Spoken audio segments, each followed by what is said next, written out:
राधा माधव कुंज बिहारी। बोलिए। जय राधा माधव कुंज बिहारी। जय गोपी जन वल्लभ गिरिवरधारी। जय गोपी जन वल्लभ गिरधरधारी।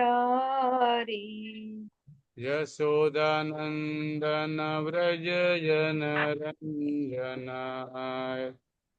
यशोदानंदन व्रज वंदन। यमुना तीरवनचारि।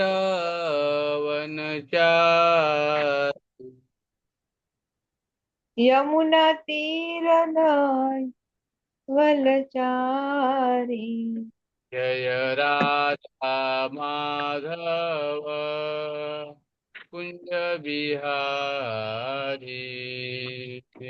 राधा माधव कुंज बिहारी।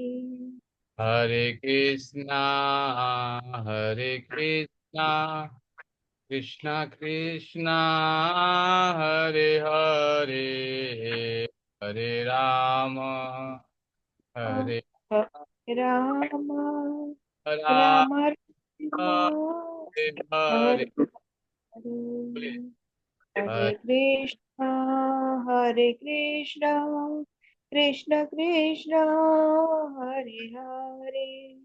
हरे राम हरे राम राम राम हरे हरे। हरे कृष्णा हरे कृष्णा कृष्णा कृष्णा हरे हरे हरे राम हरे राम राम राम हरे हरे। हरे कृष्णा कृष्ण कृष्ण हरे हरे। हरे राम राम राम हरे हरे। जयो राधा श्याम सुंदर राधा श्याम सुंदर राधा श्याम सुंदर श्री राधे। जय राधा श्याम जय राधा श्याम जय सुंदर राधा श्याम जय सीता जी।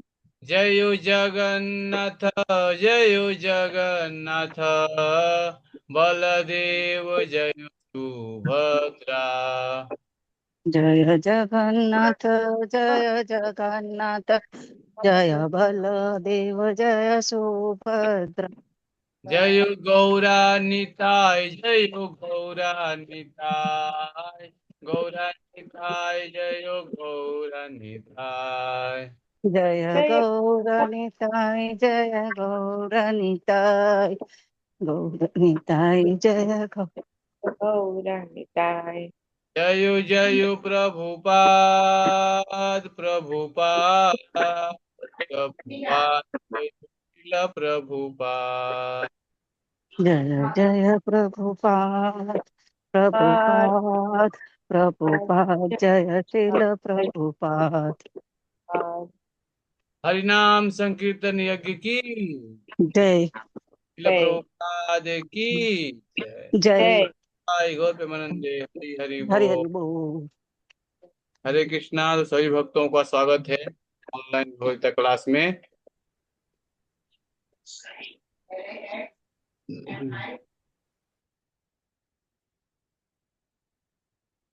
तो आज हम शिल प्रभुपाद जी के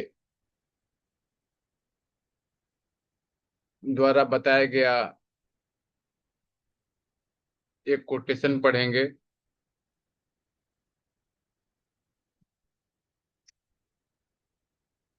भगवान के नाम का जप जो है हमारे आध्यात्मिक जीवन के लिए बहुत जरूरी है। भगवान का नाम भगवान के ही समान है। भगवान कि इस द्वंद्वातीत स्थिति को हमने समझाने का प्रयास किया। इस संसार में हम सदैव भयभीत रहते हैं। इस संसार की हमारी चार समस्याएं हैं। पहली समस्या है भोजन की समस्या, घर की समस्या, भय की समस्या तथा मैथुन की समस्या। परंतु भय की समस्या अन्य समस्याओं से अधिक कष्ट देती है। अज्ञानता के कारण हम अपनी भावी समस्याओं को लेकर भयभीत रहते हैं। संपूर्ण भौतिक सृष्टि समस्याओं से भरी पड़ी है और इसमें भी भय की समस्या सर्वप्रमुख है। इसका कारण है कि भगवान की माया शक्ति के साथ हमारा संग। परंतु जैसे ही हम भगवान का नाम लेते हैं, समस्त प्रकार का भय छू मंतर हो जाएगा, क्योंकि भगवान का नाम भगवान के ही समान है। जो चैतन्य महाप्रभु बताते हैं कि 16 शब्दों का हरे कृष्ण महामंत्र की स्तुति करते हैं। क्या बताते हैं? हरे कृष्णा कृष्ण कृष्णा हरे हरे, हरे राम राम राम हरे हरे। इस महामंत्र का लाभ लेकर इस भौतिक जगत की भयावह समस्याओं से मुक्त हो सकते हैं। श्रीमद् भागवतम के पहले स्कंद के 11वें अध्याय के तीसरे नंबर तात्पर्य में श्रील प्रभुपाद जी लिखते हैं। तो संसार की मुख्य समस्याएं हैं, क्या क्या है? जन्म, मृत्यु, जरा और व्याधि, चार समस्या हैं।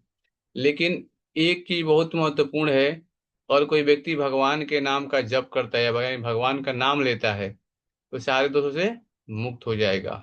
तो भागवतम में आता है कि ये जो जो भौतिक संसार है इसके बारे में बताया गया है कि एक ये संसार, ये क्या है? भौतिक संसार एक भोग का एक विकट वन है। इसमें बताया गया है कि कभी कभी जो वणिक जन होते हैं वो दुर्लभ वस्तु का संग्रह करने और लाभ सहित नगर में बेचने के लिए वन में प्रवेश करते हैं। जब इस संसार में जो शुद्ध जीव होता है प्रभु की सेवा त्याग करके भौतिक जगत का भोग करना चाहता है, तो भगवान श्री कृष्ण से उस भौतिक जगत में प्रवेश करने का अवसर अवश्य प्रदान करते हैं। एक ग्रंथ है प्रेम विवर्त, ग्रंथ का नाम है प्रेम विवर्त। उसमें बताया गया है क्या?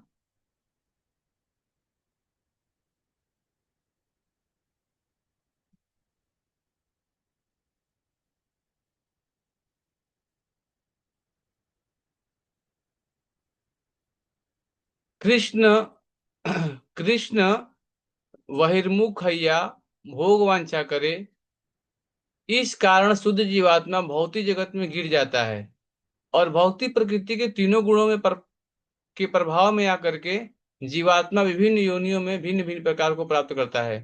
कभी वह स्वर्गलोक में देवता बनता है तो कभी निम्न लोक में नगण्य प्राणी का रूप धारण करता है। इस संबंध में श्री नरोत्तम दास ठाकुर कहते हैं, नाना योनि सदा फिरे, जीवात्मा अनेक योनियों में भ्रमण करता है। कंदर भक्षण करे, उसे घृणित वस्तुएं खानी और भोगनी पड़ती है। तारा जन्म अध पाए आए, इस प्रकार संपूर्ण जीवन नष्ट हो जाता है।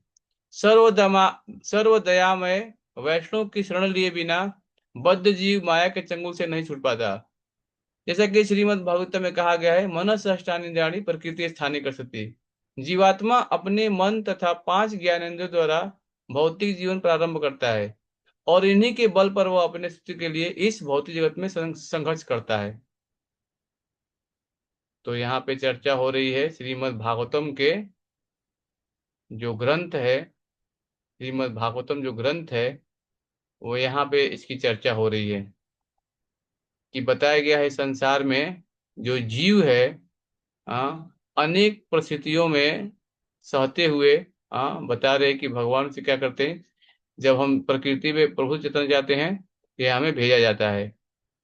तो बताया गया पांच ज्ञानेंद्रियां हैं, उसी के द्वारा हमारा जीवन प्रारंभ होता है और इन्हीं के बल पर अपने स्थिति के लिए इस भौतिक जगत में हम संघर्ष कर रहे हैं। अब बताया गया है कि जो इंद्रियों की तुलना है इसकी किसी से यहाँ पे चर्चा की बताया गया है। इन इंद्रियों की तुलना वन में रहने वाले धूर्तों तथा ठगों से की गई है। देखिए, ये जो जगह है हम जहाँ रह रहे हैं इसको बोलते हैं भौतिक जगत।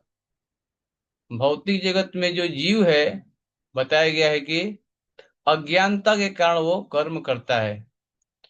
इंद्रियों की तुलना वन में रहने वाले धूर्तों तथा ठगों से की गई है।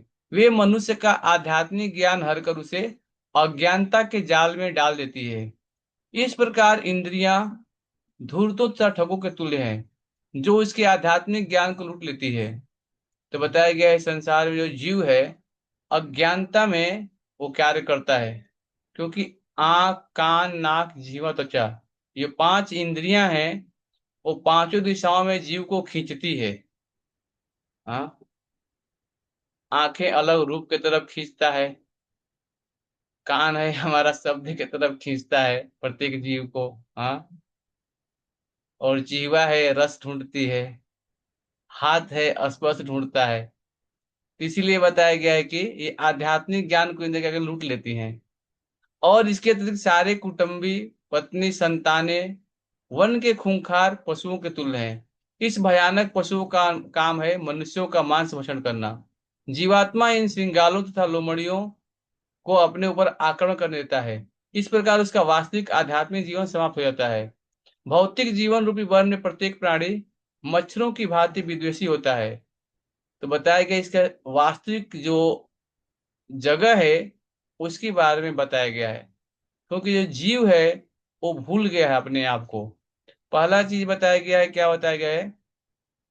राजा परीक्षित ने जब श्री सुखदेव गोस्वामी से भौतिक वन का अर्थ स्पष्ट करने के लिए कहा, तो श्री सुखदेव गोस्वामी ने इस प्रकार उत्तर दिया। तो एक कथा चल रही है। हाँ, महाराज परीक्षित हाँ प्रश्न कर रहे हैं श्री सुखदेव गोस्वामी से कि हम जहाँ रह रहे हैं इसका आप सही अर्थ में बताइए कि जो जो जगह है इसकी वास्तविक स्थिति क्या है।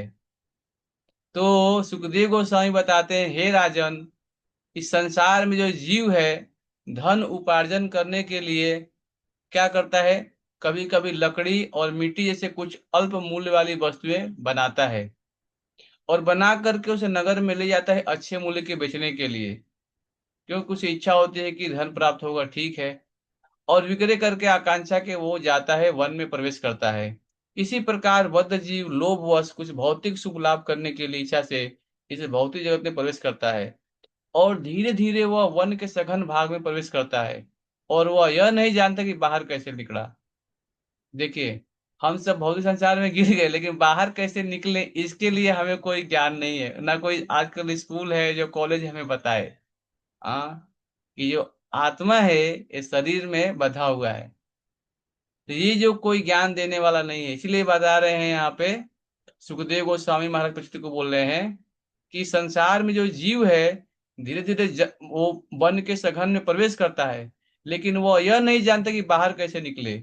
इस भौतिक जगत में प्रवेश करके शुद्ध जीव सांसारिकता में बच जाता है, जो भगवान श्री विष्णु के नियंत्रण में उनकी बहिरंगा शक्ति माया द्वारा उत्पन्न करती है। इस प्रकार जीवात्मा बहिरंगी शक्ति दैवी माया का वशीभूत हो जाता है। स्वतंत्र होने तथा वन में भटकने के कारण वह भगवान की सेवा में सदैव तत्पर रहने वाले भक्तों का संग प्राप्त नहीं कर पाता। यही कारण है। आप देखिए संसार में जो जीव है, किसी को आप बोलिए आप, हाँ, कि आपका संबंध भगवान से है, जीवेर स्वरूप है कृष्ण नित्यदास। जो जीव है भगवान का अंश है और उसका कार्य है भगवान की सेवा करना, लेकिन हम सब भूल गए, हम सब भूल गए इस ज्ञान को, और इसी कारण से हम यहाँ पे कष्ट पा रहे हैं। हाँ, तो बता रहे हैं कि संसार में जो जीव है अपनी वास्तविक स्थिति को भूल गया है और क्या कर रहा है यहाँ पे, बहिरंगा शक्ति, 2 शक्तियां हैं, एक भगवान की अंतरंगा शक्ति और दूसरी है बहिरंगा शक्ति। तो बहिरंगा शक्ति के वशीभूत होकर के जो जीव है यहाँ पे कष्ट पा रहा है। स्वतंत्र होने तथा वन में भटकने के कारण वह श्री भगवान की सेवा में सदैव तत्पर रहने वाले भक्तों का संग प्राप्त नहीं कर पाता। एक बार देहात्म बुद्धि के कारण वह भौतिक शक्ति माया के वशीभूत होकर और भौतिक गुणों सतोगुण, रजोगुण तथा तमोगुण के द्वारा प्रेरित होकर एक के पश्चात एक अनेक प्रकार का शरीर धारण करता है। अब देखिए यहाँ पे बहुत महत्वपूर्ण चीज बताया गया है। इस संसार में हम देखते हैं कि जो जीव है वो 3 गुणों से तो बधा हुआ है, सतोगुण, रजोगुण, तमोगुण। अभी जो है अंधकार, ये क्या है, ये तमोगुण का लक्षण है। अंधकार में जो जीव है वो सब कुछ भूल जाता है। आलस, प्रमाद, निद्रा इसका गुण है। और रजोगुण में क्या है? व्यक्ति दिन भर भागता रहता है। कभी कभी सुबह सुबह सत्वगुण का होता है, जिसे भक्ति करने के लिए प्रेरित करता है। सुबह उठ के सब लोगों को लगता है कि थोड़ा मंदिर चले जाएं, भगवान की भक्ति कर लें। हाँ, इस प्रकार बद्ध जीव सभी स्वर्ग लोक को, कभी भूल लोक को, कभी पाताल लोक को तथा निम्न योनियों में प्रवेश करता है। इस प्रकार अनेक देहों के कारण वह निरंतर कष्ट सहन करता है। ये कष्ट तथा पीड़ाएं कभी कभी मिश्रित रहती हैं। कभी तो ये असहाय होती हैं तो कभी नहीं। ये शारीरिक दशाएं बद्ध जीव को मनोकल्पना के कारण प्राप्त होती हैं। वह अपने मन तथा पंच इंद्रियों का उपयोग ज्ञान प्राप्ति के लिए करता है, और इन्हीं से विभिन्न देह तथा विभिन्न दशाएं प्राप्त होती हैं। बहिरंगा शक्ति माया के नियंत्रण में इन इंद्रियों का उपभोग करके जीव को भौतिक अस्तित्व का कष्टदायक स्थितियों का दुख उठाना पड़ता है। यह वास्तव में छुटकारा पाने की खोज में रहता है, किंतु सामान्य रूप से वह भटकता रहता है। कभी कभी अत्यंत कठिनाई के पश्चात उसे छुटकारा मिल जाता है। इस प्रकार अस्तित्व के लिए संघर्षशील रहने के कारण उसे भगवान श्री कृष्ण के चरणारविंदों में भ्रमरों के सदृश प्रेममय सेवा में अनुरक्त भक्तों की शरण नहीं मिल पाती। तो बताया गया है कि साधु संग सर्वशास्त्र कह, लव मात्र साधु संग सर्व सिद्धि है। जब तक कोई जीव भगवान की सेवा में लगना चाहता है तो भक्तों का संग प्राप्त नहीं करेगा, तब तक अनेक जन्म कष्ट उसको भोगना पड़ेगा। क्योंकि हम देखते हैं कि तद विधि परिपाते न परिप्रश्न न सेवया उपदेशन्ति ते ज्ञानम ज्ञान दर्शन।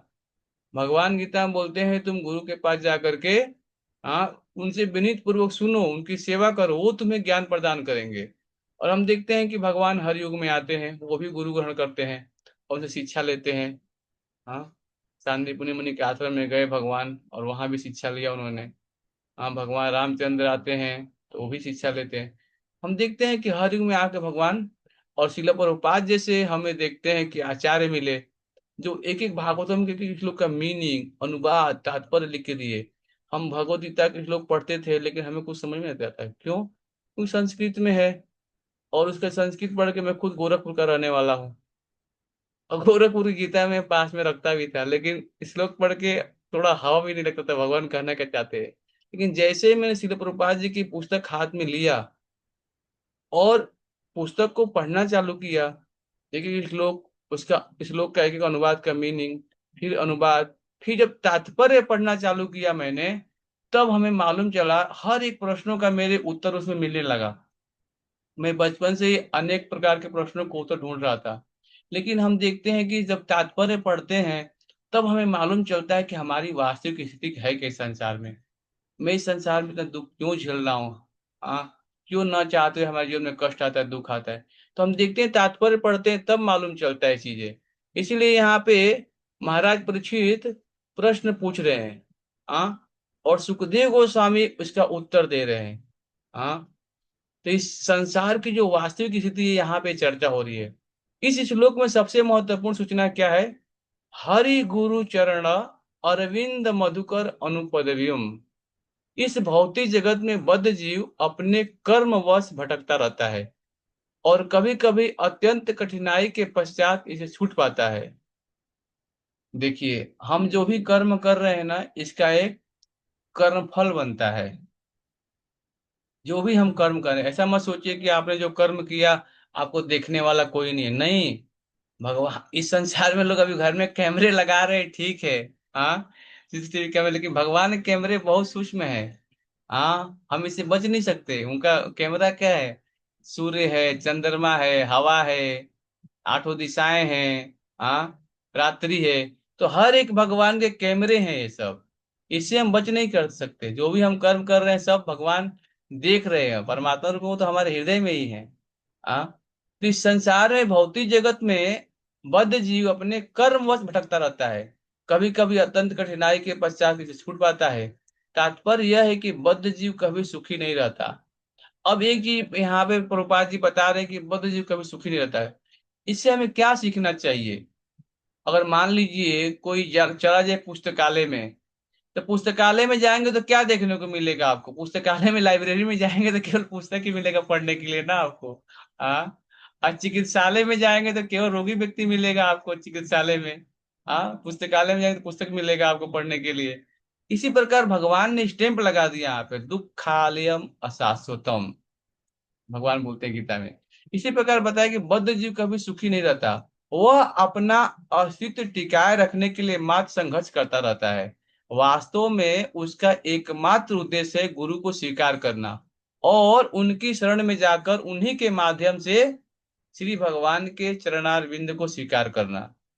तो ये जो लाइन है ये हमारे लिए बहुत महत्वपूर्ण है, प्रभुपाद जी बता रहे हैं यहाँ पे। क्योंकि तो हम बिना गुरु के ज्ञान नहीं होता है। हाँ, हम हर देखते हैं कि हम कोई डॉक्टर बनना चाहता है तो क्या जाके डायरेक्ट दुकान से पुस्तक खरीद के पढ़ेगा तो हो जाएगा क्या? अरे उसे जाना पड़ेगा, सीखना पड़ेगा सब कुछ। हाँ, तो हम देखते हैं कि एक मात्र भौतिक ज्ञान लेने की इतना संघर्ष करना पड़ता है, तो क्या आध्यात्मिक ज्ञान इसे मिल जाएगा? नहीं। इसीलिए हमें क्या करना पड़ेगा, हमें रोज भगवान की कथाओं को सुनना पड़ेगा, रोज श्रवण करना पड़ेगा, रोम नाम जप करना पड़ेगा, रोज भक्तों का संग करना पड़ेगा। हाँ, इसीलिए बताया गया यहाँ पे कि वास्तव में उसका एकमात्र उद्देश्य गुरु को स्वीकार करना और उनकी शरण में जाकर उन्हीं के माध्यम से श्री भगवान के चरणारविंद को स्वीकार करना। श्री चैतन्य महाप्रभु ने इसकी व्याख्या इस प्रकार की है, गुरु कृष्ण प्रसादे पाए भक्ति लता बीज। तो चैतन्य महाप्रभु स्वयं भगवान कृष्ण है, अब कलयुग में आकर के, और वही चैतन्य महाप्रभु जो भगवान श्री कृष्ण है, और कृष्ण की भक्ति कैसे करना है वो हमें सिखा रहे हैं। भक्त के रूप में आए, नमो महावदन्याय कृष्ण प्रेम प्रदाय थे, दोनों हाथ उठा के कृष्ण प्रेम प्रदान करने, चलो ले लो, हमारी योग्यता नहीं है फिर भी कृष्ण प्रेम दे रहे हैं। ऐसा कौन होगा जो आज समय बोले चलो भगवान के नाम जप करो और प्रसाद खाओ, भक्तों की कथा सुनो तो कृष्ण प्रेम प्राप्त होगा। लेकिन हम देखते हैं चैतन्य महाप्रभु इतने दयालु हैं, कलयुग के जीव के लोग जानते हैं हम सब पतित हैं। हाँ, सत्य युग में हम भगवान को सिर्फ हम भगवान के धाम नहीं जा पाए, त्रेता युग में भी नहीं जा पाए, हाँ, द्वापर युग में भी हम भगवान के धाम नहीं जा पाए, इतने पाप किए हैं। अब चल रहा है कलयुग, कलयुग दोषों की खान है, कलौ दोष निधि राजन अस्ति एक महान गुण कीर्तनाथ देव कीर्तन से मुक्त संगम परम भजन। कलयुग दोषों की खान है लेकिन एक महान गुण है, वो क्या है? भगवान के नाम का कीर्तन करना। लेकिन हमारा उसे मन नहीं लगता है। तो गुरु कृष्ण प्रसादे पाए भक्ति लता बीज, इस भौतिक जगत के शहर रूपी वन में अस्तित्व के लिए संघर्ष करने वाले प्राणी वास्तव में सुखी नहीं है, वे मात्र विविध पीड़ाओं एवं इच्छाओं का भोग कर रहे हैं। सामान्यतः ऐसी पीड़ाएं जो अशुभ हैं वे इन दुखों से मुक्ति पाना चाहते हैं, किंतु अज्ञानवश वे ऐसा नहीं कर पाते। तो देखिए, इस संसार में सबको कहीं ना कहीं कष्ट मिल रहा है, लेकिन भले कोई कहे कि अब मान लीजिए कोई व्यक्ति मैं हॉस्पिटल में भर्ती है, अभी कोई आए देखने के लिए मेरे को, बोले प्रभु जी आप कैसे हो, मेरे को ऑक्सीजन लगा है, मेरे हाथ में फोटो चढ़ रहा है, नस में इंजेक्शन लगा है, मैं बोलूं ठीक हूँ, मैं अच्छा हूँ, अरे क्या अच्छा हूँ, मैं बेड पे लेटा हूँ, यातनाएं कष्ट झेल रहा हूँ, क्या अच्छा हूँ? इसीलिए जो सत्य है वो दिख रहा है, इसे अब छुपाने क्या है?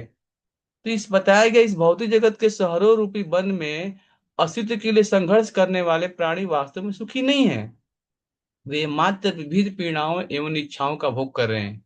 सामान्यतः ऐसी पीड़ाएं जो अशुभ हैं वे इन दुखों से मुक्ति पाना चाहते हैं, किंतु अज्ञानतावश वे ऐसा नहीं कर पाते। उनके लिए तो वेदों में कहा गया है, तद विज्ञानार्थम स गुरुम एवाभिगच्छेत। तो यहाँ पे भागवतम में बताया गया है, तद विज्ञानार्थम स गुरुम एवं भी गच्छेत। जब अस्तित्व टिकाए रखने के लिए संघर्ष में इस भौतिक जगत रूपी वन में जीव भटक जाता है तो उसका प्रथम कार्य होता है कि ऐसा प्रमाणिक गुरु खोज निकालना जो पूर्ण पुरुषोत्तम भगवान श्री कृष्ण के चरण कमलों में निरंतर अनुरक्त रहता हो। तो जितने लोग हैं ऑनलाइन, उसकी उन सभी के लिए प्रार्थना है, करीब 13-14 लोग हैं यहाँ पे, 13 लोग हैं। आप लोगों का कर्तव्य यही है कि अपने लिए एक ऐसा गुरु खोज निकालना चाहिए जो भगवान कृष्ण का पूर्ण रूप से अनुरक्त हो, भगवान की सेवा में लगा हो, 4 नियम पालन करता हो, और शिल प्रभुपाद जी के ग्रंथ को रोज हम पढ़े। हाँ, हमारे आध्यात्मिक गुरु कृष्ण कृपा मूर्ति ऐसी भक्ति स्वामी शिल प्रभुपाद जी के जो ग्रंथ हैं हमारे यहाँ, हमें शिल प्रभुपाद जी के बहुत कृतज्ञ रहना चाहिए। हाँ, तो प्रामाणिक गुरु हैं यहाँ, और ग्रंथ पढ़ेंगे, उनके नियमों को पालन करेंगे, तभी हम समझ पाएंगे इन चीजों को। क्योंकि अगर हम इस जंगल में भटक गए हैं, रास्ता भूल गए हैं, जंगल में जब भटक जाते हैं ना, हाँ, घना जंगल में, तो हम कैसे बाहर निकलना है, हम अपने आप नहीं निकल सकते। हाँ, इसीलिए हमें प्रामाणिक गुरु को खोज निकालना चाहिए। हमारा एक कार्य है कि जो पूर्ण पुरुषोत्तम भगवान श्री कृष्ण के चरण कमलों में निरंतर अनुरक्त रहता हो। तात्पर्य यह है कि यदि वह अस्तित्व के लिए संघर्ष से छुटकारा पाने का इच्छुक होता है, तो उसे चाहिए कि प्रामाणिक गुरु को खोज निकाले और उसके चरण कमल में रहकर शिक्षा प्राप्त करे। इस प्रकार उस संघर्ष से बाहर निकल सकता है। संसार दावानल लीढ लोक त्रणाय कारुण्य घना घन त्वं प्राप्तस्य कल्याण गुणाणवस्य वंदे गुरु चरणारविंदम। महाप्रभु कीर्तन नित्य गीत वादित्य माघ्यान मनसुर सेना रोमांच कंपा तरंग भाजो वंदे गुरु श्री चरणारविंदम। संसार दावा नल लोक तृणाय कारुण्य घना घनतम। संसार एक दावानल के समान है। दावानल किसको बोला है? जंगल में कोई आग लगाने नहीं जाता है। कभी कभी प्रकृति का इतना कहर होता है कि जब हवा चलती है तो जो बम्बू के पेड़ होते हैं ना, आपस में एक दूसरे घर्षण करते हैं और अचानक आग लग जाती है। इस भौतिक संसार जहां हम रह रहे हैं, इसका दावानल से तुलना किया गया है। 24 आवर अग्नि जल रहा है, और जहाँ आग जल रहा है वहां क्या हम सुखी पूर्वक रह पाएंगे? नहीं। आग जल रहा है तो क्या करना पड़ेगा? जंगल में जब आग लगती है तो हम बुझा नहीं सकते उसको। ऑस्ट्रेलिया में एक बार आग लगा था, 6-7 महीने तक लगता जलता ही रहा। सोचिए। तो इसी प्रकार से बताया गया है भक्त संसार में अग्नि के समान दावानल। हाँ, जंगल की से आग लगती है उसकी तुलना की गई है। तो बताया कि जब जंगल में आग लगता है तो बुझा नहीं सकते, क्या करते हैं? तो हम प्रार्थना कर सकते हैं गुरु से। गुरु भगवान से उनके प्रतिनिधि हैं। तो बताया गया यज्ञ, हाँ, हरे कृष्ण महाम जब यज्ञ करेंगे, हरे कृष्ण महाम कीर्तन करेंगे, जब गुरु प्रसन्न होंगे तो गुरु भगवान से प्रसन्नता करेंगे। और जब बारिश होगा तब जंगल की आग बुझेगी। हाँ, घना जंगल में। इसी प्रकार हम सब मनुष्य हैं। हाँ, इस भौतिक संसार में अग्नि के साथ हम त्रिताप लगाए। आदि भौतिक आदि आध्यात्मिक क्लेश हमको हर समय मिल रहा है। हाँ, तीन क्लेश हम सबको मिल रहा है, लेकिन हम सब जानते ही नहीं इस चीज को, क्यों हमारे जीवन में कष्ट आता है। हम भगवान से गुरु से प्रार्थना करेंगे, हाँ, तभी हमारे जीवन में कष्ट सब जाएगा, है ना। इसीलिए बताया गया है कि प्रामाणिक गुरु को खोज निकालें और उसके चरण कल में रहकर शिक्षा प्राप्त करें। इस प्रकार वो उस संघर्ष से बाहर निकल सकता है। जैसे जंगल का आग है, बारिश होने से शांत होता है, इसी प्रकार हमारे जीवन में जो अग्नि जल रहा है, हाँ, जब हम भगवान की सेवा करेंगे, गुरु की सेवा करेंगे, जब दीक्षा लेंगे, तब ये शांत होगा अग्नि, है ना। इसी प्रकार रोज हमें 16 माला भगवान के नाम का जप करना चाहिए। हरे कृष्ण कृष्ण कृष्ण हरे हरे, हरे राम राम राम हरे हरे। ये नियमित रूप से हम भगवान के नाम का जप करें, 4 नियमों का पालन करें, नशा नहीं करना है, मांसाहार नहीं करें, जुआ नहीं खेलें, अवैध स्त्री पुरुष का संग नहीं रखना चाहिए। जब इस पाप को खंभों से हम बचेंगे और भगवान के नाम का जप करेंगे, तब हमें दीक्षा मिलेगा, तब ये जीवन की अग्नि शांत होगी।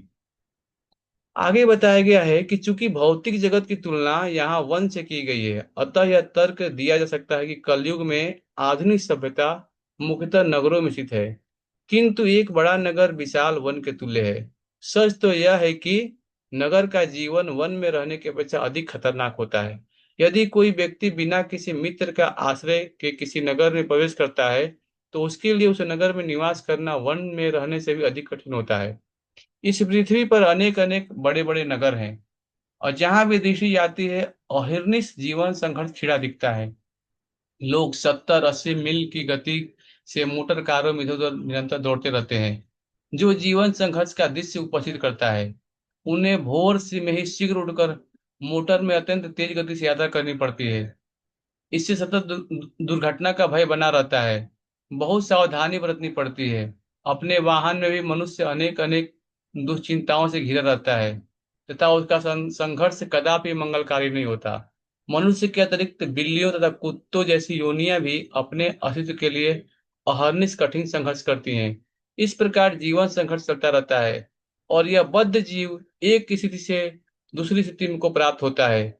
अल्पकाल में वह शिशु रहता है, तत्पश्चात वह बालक में बदल जाता है, बालक से युवा में बदलता है और युवा से पुरुष में और फिर वृद्धावस्था को प्राप्त होता है। अंत में वह शरीर कार्य करना अक्षम हो जाता है और अन्य योनियों में से शरीर स्वीकार करना पड़ता है। एक शरीर त्याग करना पड़ता है, उसे मृत्यु कहलाती है और शरीर को ग्रहण करना जन्म कहलाता है। मानव शरीर धारण करने का यही लाभ है कि वह प्रामाणिक गुरु की शरण में ले करके उनके माध्यम से श्री भगवान को प्राप्त करे। श्रील प्रभुपाद जी बता रहे हैं, देहिनो अस्मि यथा देहे कौमारम यौनम जरा तथा देहांतर प्राप्ति धीरज मुह्यति। यहाँ जिस प्रकार से धारी आत्मा बाल्याकाल से तरुणावस्था में निरंतर अक्सर करता होता है, उसी प्रकार मृत्यु होने पर आत्मा एक शरीर को छोड़कर दूसरे में ध्यान करता है। तो जो मानव शरीर मिला है, मनुष्य जीवन मिला है, लाभ है, इसमें क्या लाभ है कि हम प्रमाणिक प्रमाणिक गुरु को शरण को ग्रहण कर सकते हैं और उनके माध्यम से हम भगवान श्री कृष्ण को पा सकते हैं, उनकी भक्ति कर सकते हैं। तो ये जो कृष्ण भावनामृत आंदोलन है, मानव समाज के सदस्यों को जो अल्पज्ञ प्रचारकों द्वारा मार्ग से भ्रमित किए जाते हैं, उनके अवसर प्रदान करने के लिए चलाया गया है। तो श्री प्रभुपाद जी बोलते हैं कि हमें प्रमाणिक गुरु को स्वीकार करना चाहिए, प्रमाणिक संस्था को स्वीकार करना चाहिए। ऐसा नहीं कि कहीं हम जा रहे हैं, कोई भगवत गीता का प्रवचन कर रहा है, गला सूख गया, लाओ जी बीड़ी लाओ। गला सूख गया, बीड़ी पीते हैं। तो प्रभुपाद जी बोलते हैं नहीं, ऐसे नहीं, ऐसे लोगों के पास नहीं जाना चाहिए हमें। हमें प्रमाणिक चीजों को सोचना ढूंढना चाहिए। जो भगवान कृष्ण का सही से ज्ञान दे, भगवान कृष्ण के बारे में सही चीज बताए। हाँ, जो ही शास्त्रों में लिखा है उसको यथारूप प्रकट करे। हाँ, तो बताया गया यह कृष्ण भावनामृत आंदोलन मानव समाज के सदस्यों को जो अल्पज्ञ प्रचारकों द्वारा मार्ग से भ्रमित किए जाते हैं, उनको अवसर प्रदान करने के लिए चलाया गया है। कोई भी प्राणी अस्तित्व के लिए इस जीवन संघर्ष से जो कष्टों से भरा है, तब तक छुटकारा नहीं पा सकता जब तक वह श्री भगवान के शुद्ध भक्त की शरण न ले।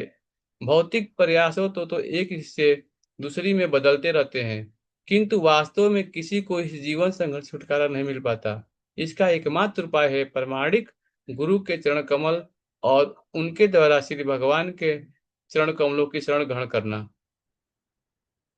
तो बहुत महत्वपूर्ण चीज बताया गया है यहाँ पे कि हमें हर स्थिति में क्या करना चाहिए, गुरु के वचनों को याद करके उनके बताए गए नियमों का पालन करना चाहिए।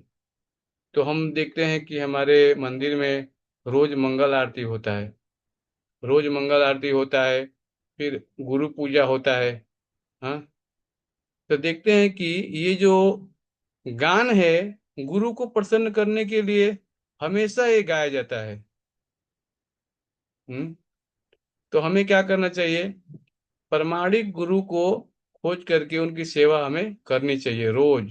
हाँ, श्री गुरु चरण पद्म केवल भक्ति सद्म वंदो मुई सावधान मते वंदो मुई सावधान मते यहाँ प्रसादे भाई ए भवतरिया कृष्ण प्राप्ति हो जहाँ हो थे, कृष्ण प्राप्ति हो यहाँ हो थे, गुरुमुख पद्मा वाक्य चिते करिया एक आर न करिह मने आशा आर ना करी मने आशा, श्री गुरु चरणे रति, ऐसे उत्तम गति। ये प्रसाद पूरे सर्व आशा, चूदान दिलो जय जन्मे जन्मे प्रभु जय। दिव्य ज्ञान हृदय प्रकाशित, प्रेम भक्ति यहाँ होते, अविद्या विनाश जाते।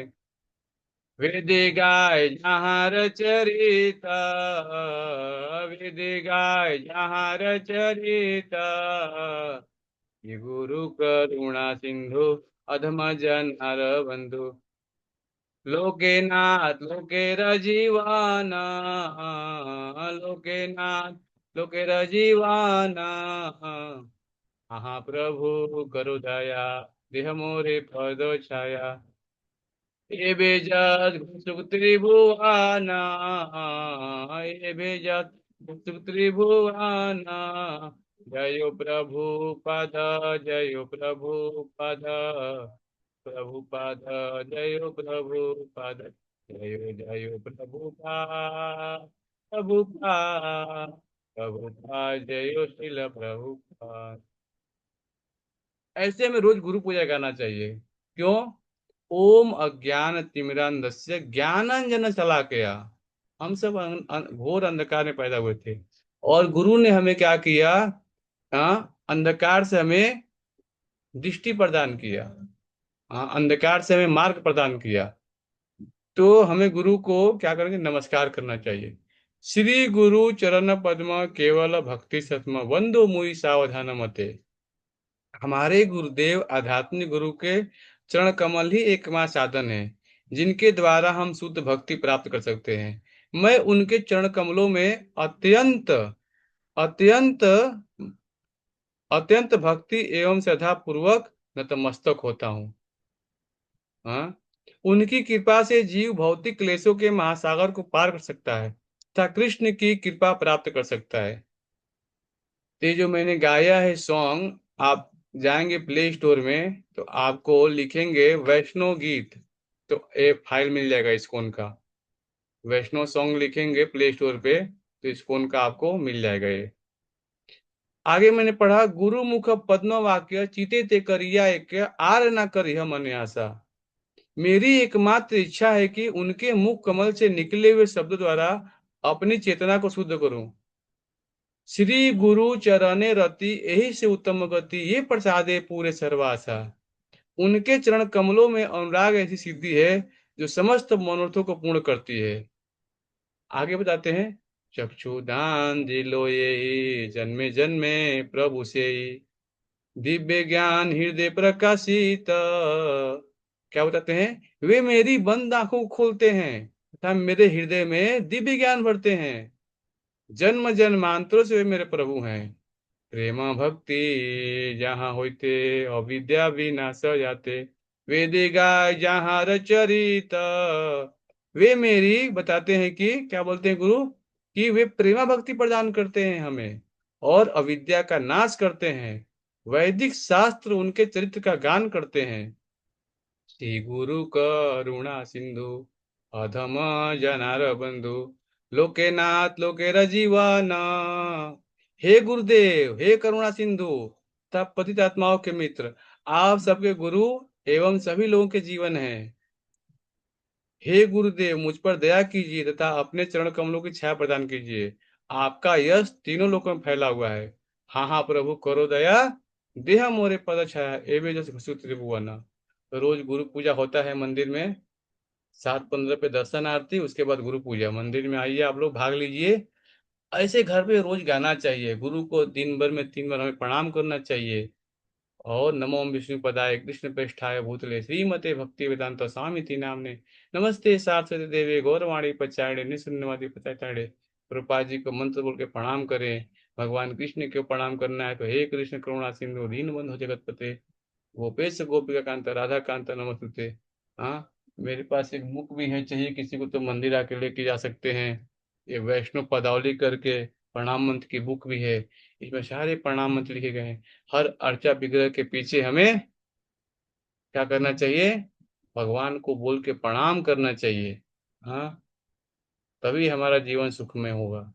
हम सब सुख की तलाश में हैं, लेकिन वास्तविक सुख क्या है हम सब भूल गए। हम भगवान को भूल गए। हाँ, इसलिए क्या हो रहा है, हमें जीवन में कष्ट मिल रहा है। इसलिए हमें क्या करना चाहिए? रोज हमें गुरु वंदना करना चाहिए, रोज शास्त्रों का अध्ययन करना चाहिए, तभी जीवन हमारा सुखमय होगा। तो आगे बताया गया है कि महाराज परीक्षित पूछ रहे हैं और सुखदेव गोस्वामी बता रहे हैं कि संसार में जो है, जो भौतिक अस्तित्व रूपी वन है, इसमें अनियंत्रित इंद्रियां दस्याओ लुटेरे के समान है। बद्ध जीव कृष्ण भावनामृत के विकास के लिए कुछ धन अर्जित कर सकता है, किंतु दुर्भाग्यवश अनियंत्रित इंद्रियां अपनी तुष्टि द्वारा इन धन को लूट लेती हैं। इंद्रियां दस्यु हैं, क्योंकि जीव को दर्शन, घ्राण, आस्वाद, स्पर्श, श्रवण, संकल्प, विकल्प तथा अभिलाषा में अपना ध्यान व्यर्थ व्यय करने के लिए बाध्य करती हैं। इस प्रकार बद्ध जीव अपनी इंद्रियों को तुष्ट करने के लिए बाध्य हो जाता है, जिससे उसका सारा धन व्यय हो जाता है। यद्यपि यह धन यथार्थतः धार्मिक कृत्यों के संपादन हेतु अर्जित हुआ होता है, किंतु दस्यु इंद्रियां इसका हरण कर लेती हैं।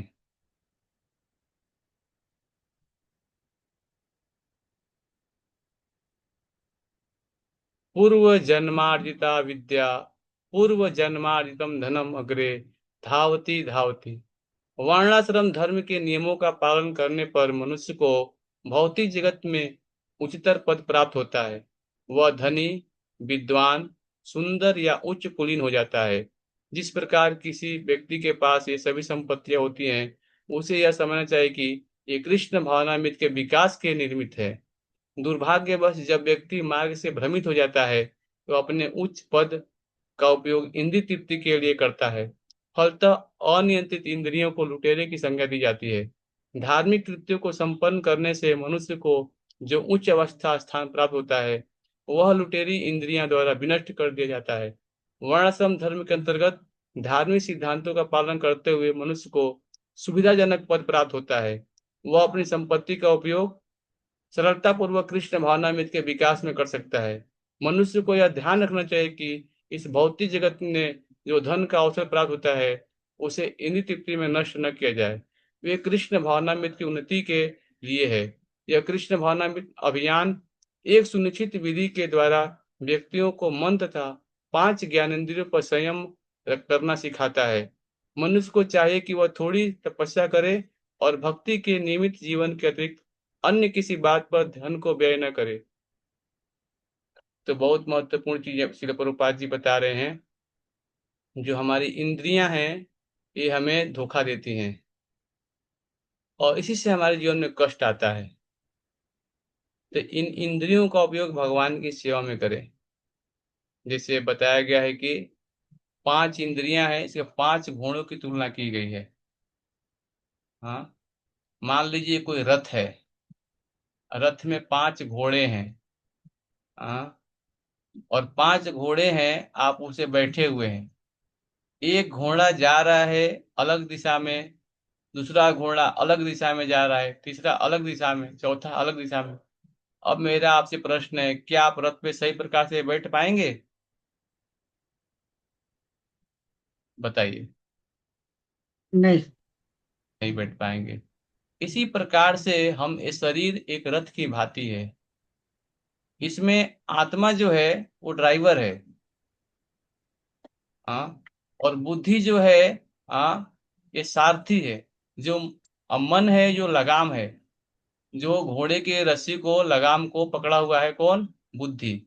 और आत्मा इसमें बैठा हुआ है। अब 5 जो इंद्रियां है, 5 हमारे घोड़े की तुलना की गई है।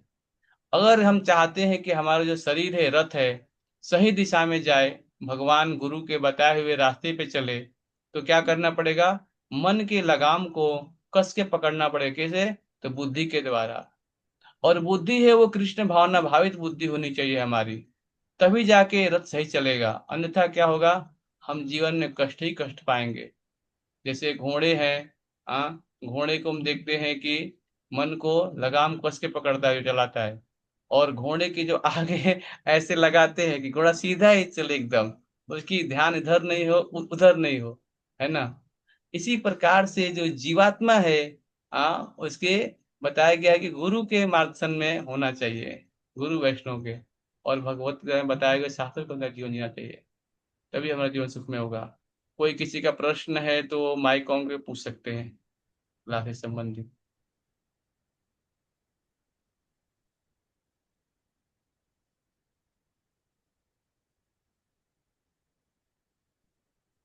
कोई किसी का प्रश्न है, माइक ऑन करके पूछ सकते हैं आप लोग। हरे कृष्ण प्रभु जी। हाँ माता जी अब बोलिए। अब क्लास कंटिन्यू चलेगा या कभी कभार? देखिए माता जी, सेवा होती है हमारी अलग अलग, है ना। इसी समय मिले मैं लिंक डाल दिया करूँ ग्रुप में, तो आप लोग ज्वाइन करिए ग्रुप में, है ना। मैं प्रयास करूंगा कि 8 बजे क्लास करूं। ठीक है। ठीक है। तो हरे हम कृष्ण। हम रोज क्या करें, भगवान के नाम का जप करें रोज। हरे कृष्ण प्रभु जी। हरे कृष्ण हमारे कोई हरे प्रश्न? हरे कृष्ण प्रभु जी। हरे कृष्ण माता जी, कोई प्रश्न है पूछिए। नहीं नहीं, प्रश्न नहीं है। कितने बजे तक होगा क्लास अभी? 30 मिनट क्लास करेंगे माता जी, उसके बाद क्वेश्चन आंसर करेंगे हम। अच्छा, आज अभी कितने बजे तक? अभी तो आज 10 मिनट ज्यादा चला, क्योंकि भागवतम पढ़ते समय मैं समय नहीं देखा, लेकिन हम प्रयास करेंगे। भगवान की लीला जो है हमें रोज सुनना चाहिए, है ना। जितना ज्यादा हम सुनेंगे उतना ही हमारा भगवान में मन लगेगा। जी जी। अच्छा है, आप लोग रोज आप लोग माला करिए, और जितना माला जप कर रहे हैं व्हाट्सएप पे में भेजिए, कितना माला जप कर रहे हैं रोज, है ना। हाँ, माला करती हूँ मैं। ठीक है, बहुत धन्यवाद। रीना माता जी, कितना माला करती हैं आप? 10 होती है प्रभु जी। 10 माला करती हैं, ठीक है माता जी। हाँ, और ठीक। काउंटिंग से करते हैं तो चलेगा। नहीं काउंटिंग होता है ना।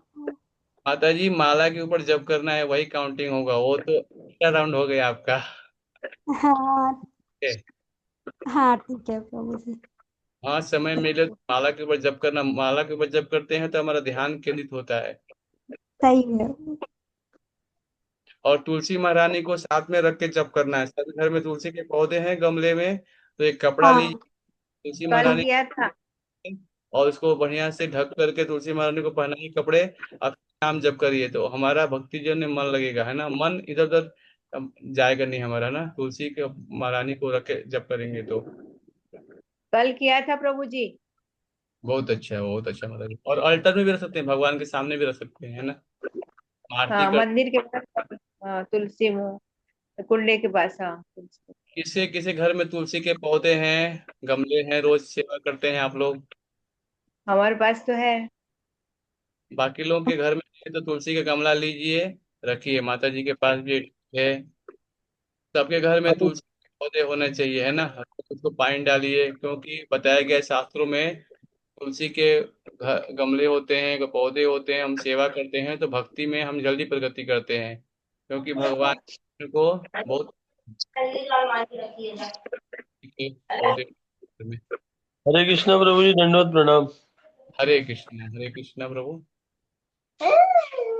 चलिए कृष्णा मत बोलेंगे। हरे कृष्णा कृष्णा कृष्णा। कृष्ण हरे हाँ हरे राम, हरे राम, राम राम हरे हरे। राम। श्री श्री राधा श्याम सुंदर भगवान की, हरे। जय जगन्नाथ बलदेव सुभद्रा महारानी की, जय जय जय और निताई की, जय जय जय प्रभुपाद की, जय जय। जय। वैष्णव बिंद की, जय प्रभुपाद की जय। जय। कृष्ण, धन्यवाद आप लोगों का। हरे कृष्ण।